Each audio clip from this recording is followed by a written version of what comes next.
Buenas tardes, mi nombre es Esperanza Briceño, licenciada en Lenguas Modernas Español e Inglés de la Universidad Estatal Francisco José de Caldas. El día de hoy vamos a hablar sobre realidades educativas. Se puede entender como una realidad educativa toda variable de tipo educativo y estructural que incida y tenga relación con el aprendizaje y el rendimiento escolar. Aunque Colombia ha aumentado la cobertura en educación, todavía tiene grandes retos porque continúa la reprobación, retiros del sistema escolar, el rezago y bajos niveles de aprendizaje. Los resultados en las pruebas saber se encuentran en niveles mínimos e insuficientes. Es por esto que la educación exige del docente una actitud que le permita ser constructor de saberes y no un simple receptor de los mismos. El día de hoy nos encontramos desde el Colegio Nueva Delhi. Vamos a realizar una entrevista sobre realidades educativas al profesor Jorge Martínez. Profesor, una pequeña reseña de quién es usted. Bueno, soy Jorge Martínez, artista plástico, egresado de la Universidad Nacional de Colombia y trabajo en el Colegio Nueva Delhi hace 13 años como docente de artes plásticas. En cuanto a las realidades educativas, una primera pregunta: ¿cuáles son las realidades educativas que se manifiestan como crisis contemporáneas de la educación? Considero que efectivamente hay una crisis contemporánea de la educación en todos sus niveles y tiene varias causas. Unas son parte de la propia escuela, la dinámica escolar, pero otras son sociales. Yo creo que hay una pérdida de sentido de la institución educativa como una institución que reproduce la sociedad actual. En la medida en que la sociedad actual también es una sociedad en crisis, sus instituciones entran también en crisis. En particular, creo que hay una crisis del sentido de la educación, del conocimiento y de la propia, digamos, sentido de la reproducción social a través de la escuela, como por ejemplo se nota en la convivencia escolar y que la escuela, digamos, en general, hoy en día difícilmente plantea como una perspectiva de futuro para la juventud.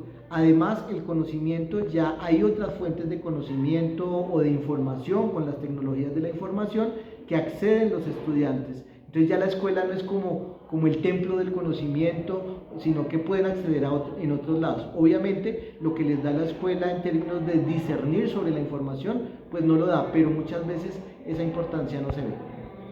Eso quiere decir que el acceso de los estudiantes de estos contextos como en el que nos encontramos trabajando nosotros, acceder a esa educación superior sería una crisis en este momento. Claro, la crisis también se refleja en el acceso a la educación superior de los estudiantes de la educación pública y de los sectores pues, con menores ingresos de la sociedad. Hay barreras, tanto barreras sociales como el propio sistema educativo.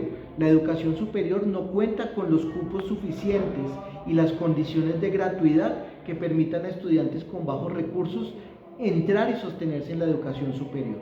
Pero también la propia educación se plantea una pirámide, donde los estudiantes de colegios públicos, por las condiciones sociales, económicas, culturales, a las que están sometidos, muchas veces no cuentan con las mismas condiciones que estudiantes en otras mejores condiciones para acceder a la educación a través de los filtros, como el ICFES, como los exámenes de admisión y sobre todo el factor económico. Son obstáculos para acceder a la educación superior. Y una tercera pregunta: ¿qué acciones pedagógicas resultan pertinentes para aportar al cambio desde la educación?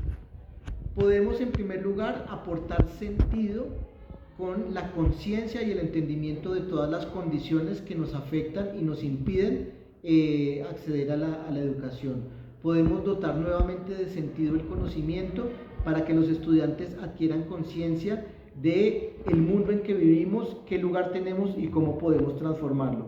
Igualmente, sobre el problema de la convivencia, la disciplina, yo creo que es posible, digamos, darle un nuevo sentido en términos de la disciplina como una forma de proponernos algo y luchar por ello. ¿Se hace necesario cambiar los currículos en las instituciones?